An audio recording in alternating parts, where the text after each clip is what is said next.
বয়স হয়েছে তো তাই কম শুনছি, অথবা এক কানেই তো কম শুনছি, সমস্যা নেই। অনেকেই এই কথা বলে থাকেন, কিন্তু হিয়ারিং লস বা কানে কম শোনা কখনোই হালকাভাবে নেওয়া উচিত নয়।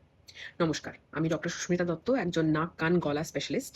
আজ খুব সহজ ভাষায় বলবো কানে কম শোনার কারণ কি হতে পারে, কোন লক্ষণগুলো গুরুত্বপূর্ণ এবং কখন ডক্টর দেখানো জরুরি। শুধু শব্দ কম শোনাই হিয়ারিং লসের একমাত্র লক্ষণ নয়।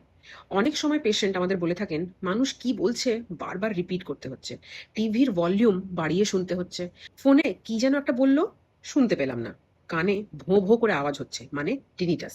এগুলো সবই কিন্তু হিয়ারিং লসের লক্ষণ হতে পারে। কানে কম শোনার অনেক কারণ আছে।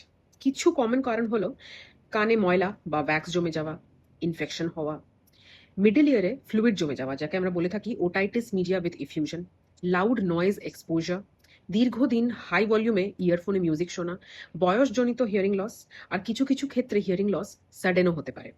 হঠাৎ একটা কানে কম শোনা শুরু হলো, সেটা কিন্তু এমার্জেন্সি। সেই ক্ষেত্রে যত দ্রুত ট্রিটমেন্ট, রিকভারি এর চান্স তত বেটার।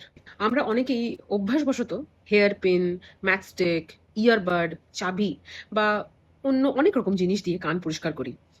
এগুলো কানের ভিতরে ইনজুরি, ইনফেকশন, এমনকি হিয়ারিং ড্যামেজ পর্যন্ত করতে পারে। কান নিজে নিজেই পরিষ্কার হওয়ার ক্ষমতা কিন্তু রাখে, বারবার খুঁচিয়ে পরিষ্কার করার কোনো প্রয়োজন নেই। অনেক পেশেন্ট হিয়ারিং প্রবলেম নিয়ে বছরের পর বছর অপেক্ষা করেন, কিন্তু আনট্রিটেড হিয়ারিং লস ধীরে ধীরে communication problem, social isolation, even confidence problem, এই প্রবলেমগুলো কিন্তু হতে পারে। এমনকি এল্ডারলি পেশেন্টদের মধ্যে মেমোরি ইস্যু পর্যন্ত বাড়তে পারে। ইএনটি কনসালটেশনে আমরা সাধারণত কানের এক্সামিনেশন করি, কানের পর্দাগুলো দেখি, হিয়ারিং টেস্ট বা অডিওমেট্রি করি, টিউনিং ফোক টেস্ট করি, প্রয়োজনে আরও কিছু ইনভেস্টিগেশন করি। তারপর কারণ অনুযায়ী ট্রিটমেন্ট প্ল্যান করা হয়।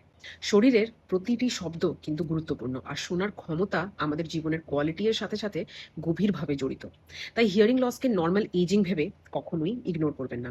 সময় মতো ডায়াগনোসিস এবং ট্রিটমেন্ট আপনার হিয়ারিং অনেকটাই প্রোটেক্ট করতে পারে।